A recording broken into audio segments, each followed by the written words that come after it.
Hi guys, Timmy here with a build guide for Flamewood Totem Chieftain. If you want to get into Hardcore SSF, this might be one of the better builds for learning the ropes. I will first talk about Chieftain before going into the Flamewood mechanics themselves. However, before I get into the build, I do have two disclaimers. First of all, the build might not be to everybody's liking, because the build relies on delayed damage.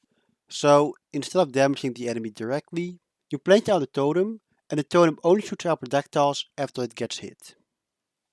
Secondly, I've personally not played this build all too much. I am familiar with early leveling and mapping progression, but I can only provide a few rough estimates for scaling the build past day 3. Now, if you want to scale the build even further, I would heavily suggest checking out Pilibrilli for even more advice, as he has managed to take the build all the way to Ubers in Hardcore SSF. Now, let's talk about Chieftain.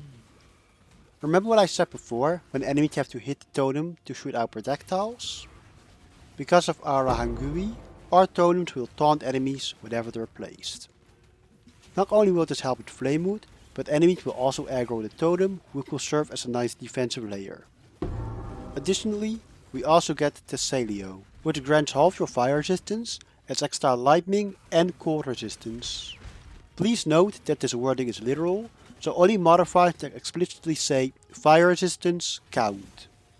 This effectively means that all your fire resistance has double effectiveness. So if you're getting 30 fire res, you're also getting an additional 15 lightning and cold resistance for a total of 60 combined res. Also, as a really big tip, you can use Harvest to swap resistances. We also get Valaco, which sets your lightning and cold resistance equal to your maximum fire resistance. Due to Thessalio and Valaco will run Purity of Fire, with the provided skill tree, you should get 83 or maybe even 84% max res before you even get into maps. You can also fully focus on armor evasion gear for spell suppression. The reasoning behind armor evasion is that we want to roll spell suppression, but we also want to take the armor mastery for +1 max res.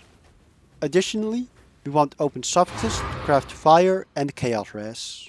Because we have so much fire resistance, we can also take the fire mastery for life regeneration.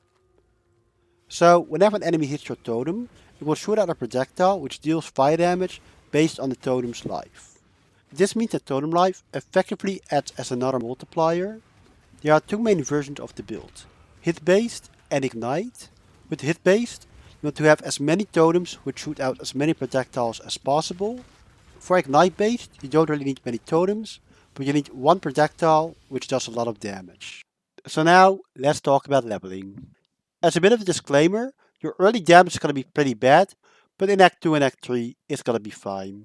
Early on, you want to level with the Rolling Magma, so what you want to do is mule a Templar to Lionize Watch. After Hellrake, you want to buy Holy Flame Totem, Rejuvenation Totem, War Banner and Frost Blink. And you want to get Momentum Support as your quest reward. Around the ledge, you want to look out for Goat Horn wands. As a Marauder, you will need a Lapis Amulet to equip them, which you can buy from Nessa for 1 Transportation Orb. These wands will add flat fire damage to spells, which make them really nice for your Rolling Magma.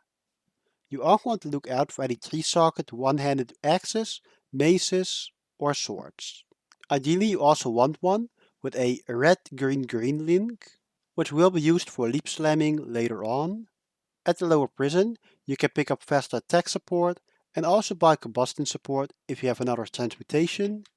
If you have a red-green-green link, you can weapon swap and use leap slam, faster attacks, momentum after you kill Brutus. However, if weapon swapping is too awkward for you, you can also go with a shield and use shield charge. Wait, oh, I should probably wait until she's ignited, so I can do like the extra damage to her. Like I should wait until she's ignited and then use my war banner afterwards. In Act 2, you only need to pick up Herald of Ash as a quest reward. You also want to render unidentified items for transmutations, cause you'll need 8 of them by Act 3. There we go, dude. Nice. In Act 3, you can pick up Flammability, Determination, and Purity of Fire. In Nicolaas Temple 2, You can also get the crafting recipe for fire damage to spells, which will massively increase your damage. Wait.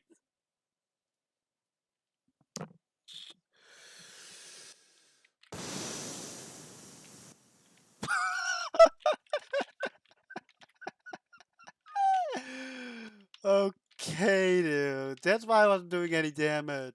So okay, I should have checked how much damage we got. So we got 100.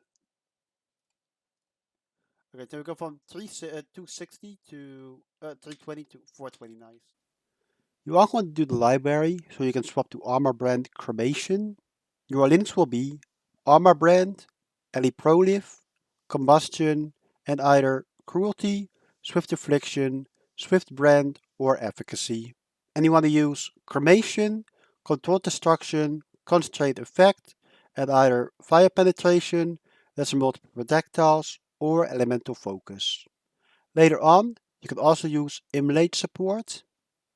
Also, don't forget to buy Desecrate. For your first lab, you want to take Thessalio. If you want to farm experience and loot, you can do so in Act 5 Tamer of Innocence.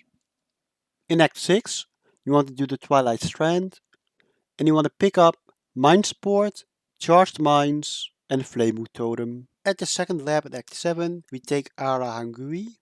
Now we can replace Armor Brand Cremation with Flamewood Totem and Wave Conviction Mines. Around Act 8, we'll take Centum of Thought and the Armor Mastery to take less damage from critical strikes. If we get a proper shield, we should take a lot less damage from critical strikes now. Around this point, you also want to run Clarity with Arrogance support. At the third lab, we'll pick up Valako, and it should get us to around 83% max all res. You can get 5% from the skill tree and another 3% from Purity of Fire. Now, the first thing you want to do when you get the maps is to focus on getting some spell suppression. You want to fully commit to armor evasion gear.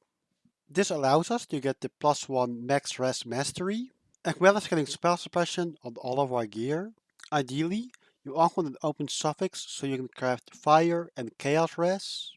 If you get spell suppression on all your gear and go for reflexes and magebane, you can expect to be spell suppress capped. Additionally, you can also get very close to being chaos res capped as well, and this should be enough to get you all the way to tier 16 maps.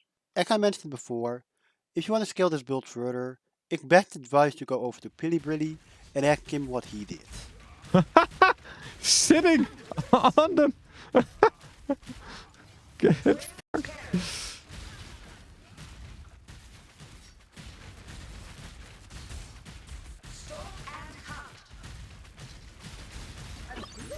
Uh-huh. Uh-huh. There are a few items that you can look out for. Black Zenith, Lightning Coil, Cloak of Flames, Elivor, Devouring Diadem, Torch Oak Step, Rise the Phoenix, Belt of the Deceiver. Hopefully I have provided you with enough basic information, and regardless if you're going to be playing hardcore SSF or not, I wish you the best of luck.